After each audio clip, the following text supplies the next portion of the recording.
Hi, everyone, and welcome to the 32nd episode of Battles and Voices. I'm Athika, and I'm the founder and host. And I'm Camden, and I'm co-host. And I'm Shivani, and I'm the content and scriptwriter lead. And together we serve on an executive team of Vitals and Voices. Battles and Voices brings together different stories in healthcare in order to build a supportive community for the future generation of medicine. Now, please welcome our guest, Sadie. Sadie, thank you so much for being a part of this episode. It means so much that you'll be one of our guests today on Battles and Voices. Feel free to introduce yourself and share some things about who you are. Yeah. Hi, guys. Thanks so much for having me. My name is Sadie Schlosser, and I'm a licensed clinical social worker in Los Angeles, California. I work in private practice, and I see primarily individuals. So I work with anywhere from teens to adults. And I work mostly with eating disorders, psychosomatic symptoms, or mind-body work. And I also work a lot with trauma and complex trauma clients. So that's kind of my specialty. Perfect. And can you tell us a little bit about what inspired you to go into healthcare and what you're doing currently? Yeah, so I feel very kind of personally connected to the field because of my own experience going to therapy. When I was around 13, I started experiencing kind of disordered eating behaviors, and then throughout the course of high school, that became a lot more severe. And I was diagnosed with an eating disorder around the age of 17. By that point, things had gotten pretty intense. So I was having really negative kind of health outcomes, a lot of heart issues, loss of bone density. I was severely underweight, and I was really struggling. And I was in complete denial that I had a problem. So my parents at that time had forced me into a treatment program, and I was pulled out of school. And then through that experience and then going into outpatient treatment after, that really kind of guided me in wanting to be a part of helping others get out of places like that themselves later down the road. So, yeah, just kind of using my own kind of experience and navigating that really hard time in my life. And now I get to do it for other people, which is really, really cool and fulfilling. That's really wonderful. I really love that. So what aspects of your own recovery journey most influence your decision to become a psychotherapist? Am I saying that right? Yep, you got it. Um, I think what was most kind of influential actually is when I was in therapy, when my parents had forced me into outpatient treatment. The therapist that I had at the time, she was really, really great. And she was actually a recovered anorexic herself. So that was really helpful for me because at the time, when you're going through an eating disorder, if you haven't gone through it, it's really hard to understand. And so when you're going through it, you feel really isolated in that experience. And everyone around me didn't really understand. And my parents were trying their best, and bless their hearts, they did the best that they could, but they did not totally get it either. And so for me to be able to connect with someone who had really kind of gone through that and really could connect to my experience was really helpful. And it also gave me a lot of hope to be able to see someone that I looked up to who had struggled like I had, and then be this like awesome like career woman and like had her life together and like all of this stuff. So it really kind of gave me a lot of hope and direction in what I wanted to do with my life. Yeah, that's really cool to hear. Can you share a moment or experience where you were inspired or you had your own views changed by a client that you had? It's a really good question. I feel like there's not one moment because I feel like I'm truly inspired by my clients every day. Like I just the other day I had a client who like emailed me and they're like, "Oh my gosh, I got my period for the first time in a year." Right? Because they had been so underweight and their body had finally kind of recovered and they were functioning more normally. I had a client, it was just kind of made me think of a client who started therapy for the first time, male client who started therapy for the first time in his 60s and struggled with a lot of like social anxiety and isolation and all of this stuff. And now he's like going to the bar to play pool with people who he doesn't know. Right. It's like these things are happening all the time. I have a client I was working with who had a lot of really severe complex trauma and was on a ton of psychotropic medications. And we've done a lot of like EMDR and trauma work, and now she's coming off all of her meds. So just a lot of different wide range of things, but I feel really inspired by my clients like every day. That's so beautiful. And I'm loving that you're getting to make those meaningful connections with all of them. So, what do you think is the most meaningful about the relationships that you form with these clients? I think the length, and the length that creates a level of kind of vulnerability and connection that's really special. Because I work with a lot of trauma and complex trauma, and also eating disorders, which are fairly complex. A lot of that work is, you're in therapy for multiple years. It's not like a 6 week or a 6 month and then discharge type of situation. So I think what's really meaningful is, a lot of my clients I've had for like 4 or 5 years, and you're seeing really significant changes at that point, in just their life and their patterns and relational patterns and all of these things. So yeah, and I think it's really cool too, because you develop a sense of vulnerability and trust that's amazing.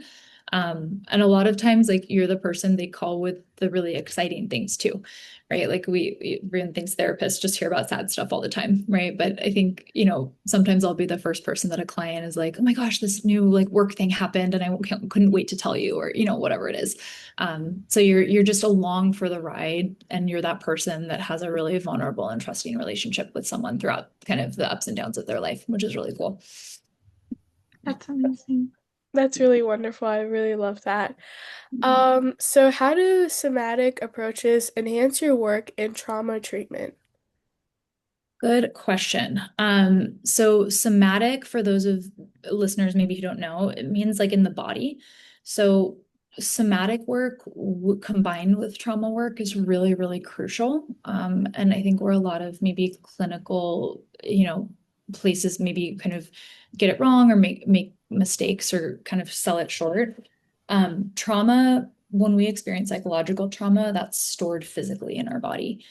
It's not in the mind. So when we just talk about our trauma on repeat, right, we can actually end up doing more harm, or we're just going to stay kind of in this like cognitive loop and just kind of keep talking about the same thing over and over.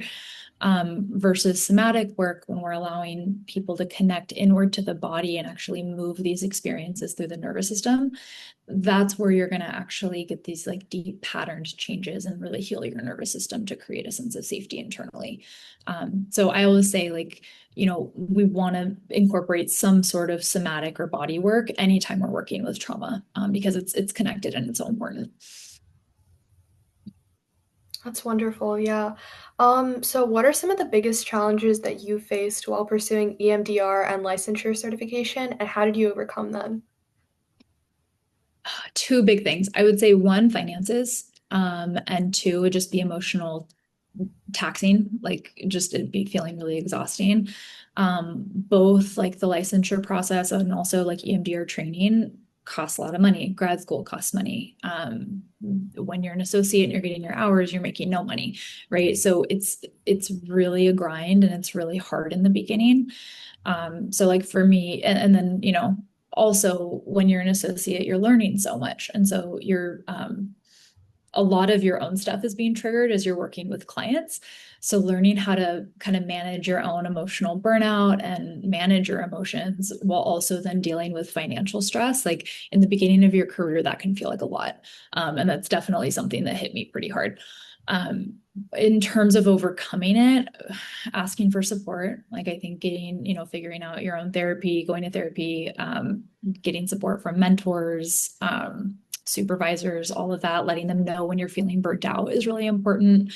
The finances piece is hard, like I had to go home, and I moved home for about 6 months at one point in my associate hours because I was struggling financially, and, loans and that kind of stuff. Asking, parents for support and then paying them back, stuff like that. But those are kind of the two areas that I think were the hardest for me and to overcome. And also with that, I will say, remembering too that really hard part is temporary, and that, as you grow throughout the field, it gets a lot easier. I'm glad to see that you overcame them, and I see how that could have been a hard time in your life. So I'm glad to see you grow now. What are some misconceptions you think people will usually have about eating disorders, or I'm probably gonna say this wrong, psychosomatic syndromes. You killed it. You Okay. said it right. Um, I would say where I see the most kind of misconception is with eating disorders a lot. I think people don't understand kind of the complexity behind it. Whereas they might think, oh, it's about vanity and someone just wants to be skinny or just eat, or it's not that big of a deal, just get over it. Without understanding, or the thinking that it's just about the food when really it's not. It's actually a lot more complex than that. And they're really kind of complex psychological disorders that, if not treated correctly, like it's not just going to go away on its own. So I think understanding that eating disorders are really not about weight or food. They're a means that, our brain has learned to cope with trauma over time, right? Or in EMDR, we kind of look at things in terms of like a dissociative scale. So eating disorders are kind of on that level of scale of dissociation around the middle. So meaning it's kind of a way that our brain can learn to disconnect from our body when we've learned that our body isn't safe to be in, right? So when we experience trauma or are not able or learned how to experience big emotions in a safe way. So that food can become something for our brain to kind of hyper fixate on, or something that we can control when we've learned that uncertainty isn't safe throughout our life. So I think understanding that whenever we're looking at eating disorder treatment, we want to manage the symptoms, but then we also want to do the deeper trauma work to help someone actually work through why that was there in the first place. So that was kind of a long-winded answer, but basically to sum it up, it's not just about food or what your body looks like. It's a lot more than that. Yes, I definitely have to agree with you. So how has your understanding of resilience evolved through the work that you've done with your clients? Well, I love this question. I think my biggest takeaway has just been that human beings are so incredibly resilient. Like, I think people can get through absolutely anything if they have the support around them and the support system. And we can also heal through about anything. So I think just working with clients and seeing the immense trauma that they've undergone and what they've been able to actually heal and go through, I think is really amazing and really cool to see what, people are capable of. I think when I first started out in my practice, I was very timid and like kind of afraid to trigger clients or didn't want to like upset clients or that kind of thing because I was afraid that they wouldn't be able to handle it. And then as, getting more seasoned, understanding, no, you actually want to trigger clients. Like you actually want people are capable of being triggered or experiencing big emotions. And we don't want to, flood clients all the time and make them feel so overwhelmed. We want to create safety in therapy and teach them how to contain it. But people can experience so much discomfort and learn how to move through that in a safe way.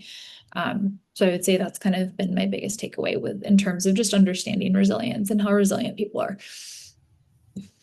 Yeah, I 100% agree with that. So on that note, is there anyone in particular that has inspired you to be resilient or to reach like the current stage you're in with your career? I would say definitely my parents, absolutely. I think, they always kind of taught me that I could do anything if I wanted to.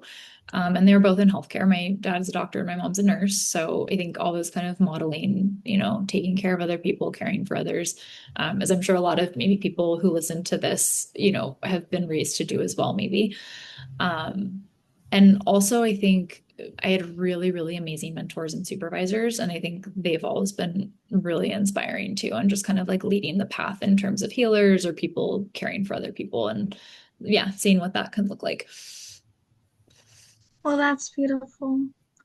And for our last question, do you have any advice to give to any of the members in the audience today that plan on entering the same or similar line of work as you? Yes. The first thing I would say is make sure you have really, really good supervisors and mentors. That's going to be like the make or break it thing. And if you feel like you have a supervisor that you don't really align with clinically, find someone else. Because whoever that person is, and for me, I had 5 supervisors throughout my collecting my hours, but that's going to shape you into the type of clinician that you're going to be. So you really want to make sure that you align with them and that they support you and that you feel good with them clinically and also personally. In terms of burnout, making sure you're learning how to take care of yourself because compassion fatigue and burnout is very much a thing. So figuring out what brings you joy, what makes you happy, how to like figure out the warning signs of when you are starting to feel burnt out, and feeling comfortable to ask for support when you're noticing that. And I think the last thing I would say is keep pushing because, like I said, those first few years are really, really tough and it's a grind and you're making no money and you're working hard and you have a crazy caseload and it's just a lot. It gets better and it doesn't always feel like that. So get your support, do what you need to do to like help yourself, get your therapy, your own therapy in that time and like do what you need to do to take care of yourself. But it gets easier as you become licensed and so many more opportunities open up for you. So keep going. That's what I would say. But yeah. I definitely have to agree with you, Sadie, and thank you so much for all the advice that you've given us. And thank you so much again for sharing all your accomplishments and your views on psychotherapy. It was really inspiring to hear so much about the challenges that you faced and how you pushed through them, and as well as the different aspects of your daily work life. And thank you so much for coming on here again. And to everyone tuning in today, thank you so much for joining us on today's episode of Vitals and Voicements. Your engagement and loyalty means the world to us. If you enjoy this conversation, then be sure to follow, share, and stay tuned for more episodes on Battles and Voices. We'll see you next time.